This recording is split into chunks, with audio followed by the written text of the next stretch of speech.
Alright, someone recently said that before I start a video, maybe it might not be a bad idea to do this.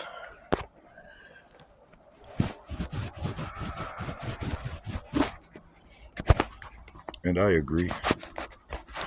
We have reached the point in the season where the chill comes at night, and I don't know about the rest of you, but I start thinking about the amount of wood that I have to keep the house warm, or the lack of the amount of wood I have to keep the house warm.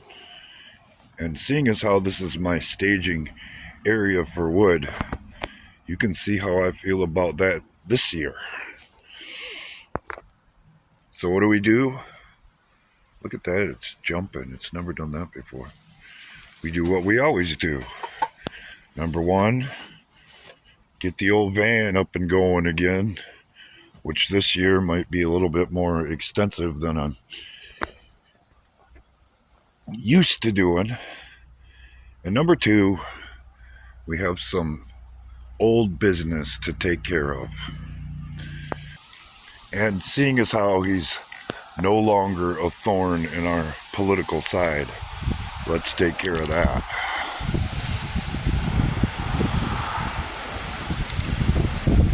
Still be there, even if it's faintly, but it won't be sticking out in front of people's faces anymore. And I think we can all agree that's a good thing.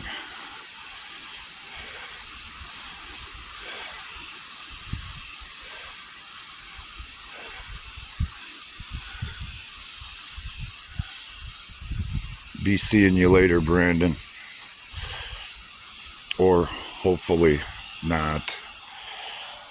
But I have a feeling you'll be back in the spotlight before too long.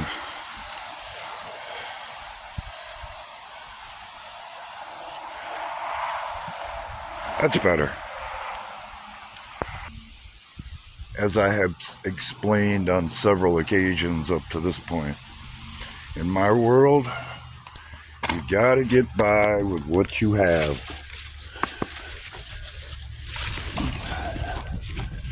The problem with this situation is what I have ain't getting it. So, as usual, we gotta come up with something else. Because the first attempt, well, it ain't working. Lifeliner, totally appropriate. Using a pair of tiny scissors as a valve core remover, not so much. But we do what we have to do in the world of I just need the damn thing to work. And that includes coming up with your own type of tire machine if you don't have one available.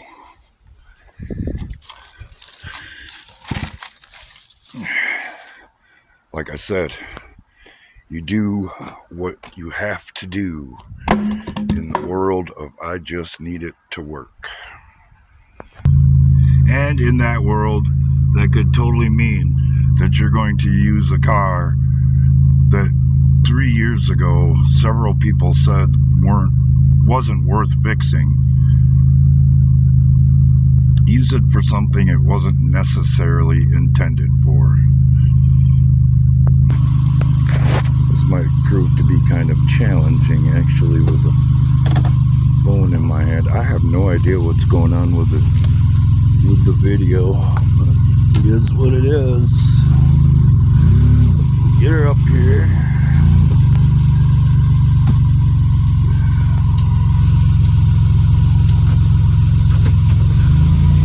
And if you don't get it on the first try, this is what you do. That, or about the time you're going to show someone what to do, the bead pops off the rim. But if it doesn't work on the first go around, well, it's compressed. You hit it with a hammer, a big hammer here, a time or two, and then if you have to, you keep moving the tire until you get the bead rolled down enough so that it pops off. And then, of course, flip and repeat. Alright, let's see how we go on this go around.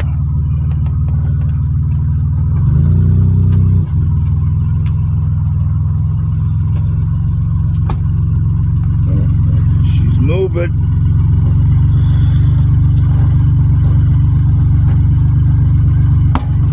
And we're loose.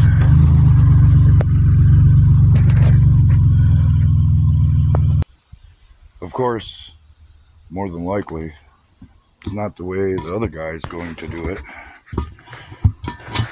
And it actually took quite a while for me to come up with a way to do this that wasn't a huge pain in the ass. I cannot remember, quite frankly, the last time I did anything that could be considered normal exercise. Because I get my exercise every day by doing what I do.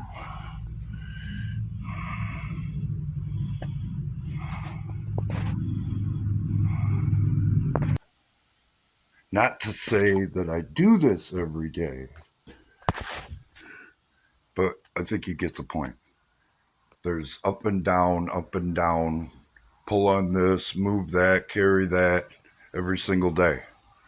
So regular exercise, quite frankly, I don't see the point.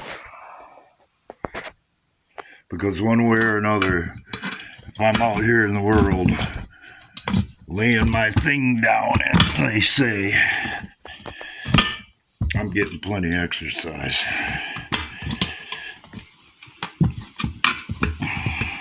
But we all got our ways. We all got our thing, don't we? And if we don't, well, I guess we have to rely on someone else to do it for us. Something I am not very good at, I must say. That goes with holding a camera and trying to get the first step of dismounting the wheel from the rim. Or more accurately, for all of you sticklers out there, tire from the rim. But I would like to give the rest of you out there in the world a heads up. Do not mess with a mechanic on a physical level. Because even though you might have taken the time to size him up before you did, I can guarantee you he's a heck of a lot stronger than you think. Obviously, I ain't no spring chicken, but I can pretty much guarantee you, if I get a hold of you and I want to, I could squeeze the stuffing right out of you. Because even though you do exercise, you do not do what we do every day. And in order to do what we do every day, like it or not, it's going to require some strength. No less the ability to persevere over overwhelming odds, let's say. Because when other people are giving up and walking away,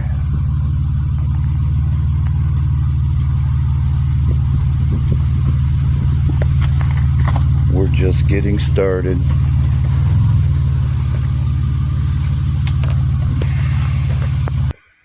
That's actually how we get all of these scars and high thresholds of pain, because we live every day in a world of I gotta do what I gotta do.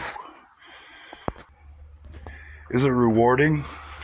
It definitely can be, especially when you run across someone who can appreciate you making something look easy that other people consider to be impossible. The problem is nowadays, people who appreciate the things that are being done for them that they can't do themselves seem to be few and far between. But we keep going because that's what you do. Or in my case, at least, that's what I have to do. Because I live in the world by accident or design that most people would probably do best to avoid. The world of I gotta do what I gotta do. And I really don't care how it works, as long as it works. Because the signs of cold weather are coming. And even though it might sound redundant, if you like it or not, agree with it or not, I gotta do what I gotta do.